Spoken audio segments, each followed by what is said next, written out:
Just stay there. Just stay there. Okay, cool. All right. Hi, everybody. My name is Stefano, and the first time I flew across the Atlantic, I don't remember it. The first time that I went into a gym, I don't remember it. And the first time that my parents, my mother and father, were shunned from a church for being black and white, I don't remember. All of these things have solidified passions in my life, but I don't remember any of them. But the three qualities that make me interesting are my seemingly useless aviation knowledge, my interest in working out and fitness, and my fierce passion for human rights and equality. First of all, I'm an av geek. That's what people in the aviation industry call someone who really likes planes. The first trip that I took for myself that I remember was 2018 in May, and I drove from Killeen to Houston, which is about a 3.5-hour drive, just to fly a Boeing 787 Dreamliner on United because they had a certain business class configuration that I specifically knew about would go from Houston to LA. And that is all completely useless to anyone who just wants to regularly fly. But I loved it. And it was the best flight of my life. The flight attendants were so cute, and everything was just wonderful. Another thing about being an av geek is I could tell you any interior specification of any kind of plane that's flying with any airline. A 737, 757, a 747, A380, A350, A330, A320, 21, 19. I could tell you what kind of seats they are, how the width they are, all of that stuff. Completely useless, but that's what I love.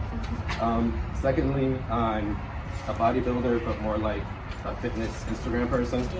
And so I work out daily. I need to, it's my religion. And I track my food religiously. I use something called my Fitness Pal, and I literally scan all my food. That's why when any of you ask to share my food, I can't because I tracked it and I have to eat it all. Third, and possibly most important, I consider myself an activist. Not so much in my occupation, but just as a person myself and how I live my life.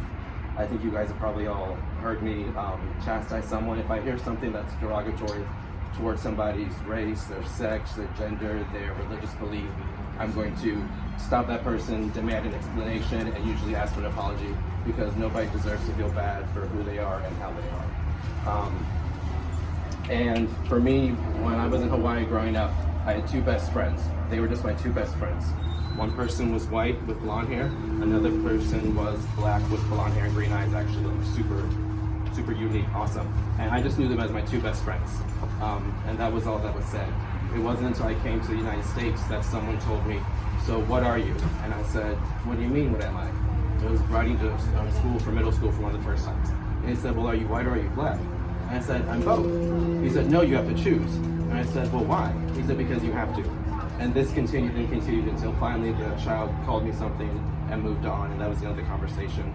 And from then on, I've dealt with racism, homophobia, and just different forms of hatred throughout this country. And it has created a strong passion in making sure that other children, other people who aren't as vocal and aren't as defiant, get treated with the same respect that they all deserve. So, in concluding, I want you to remember that when you think of Stefano, you think av geek, Instagram fitness model, and activist. And I want you guys to all leave today knowing that whenever we're our best selves, we can impact change from here to the world. Thank you.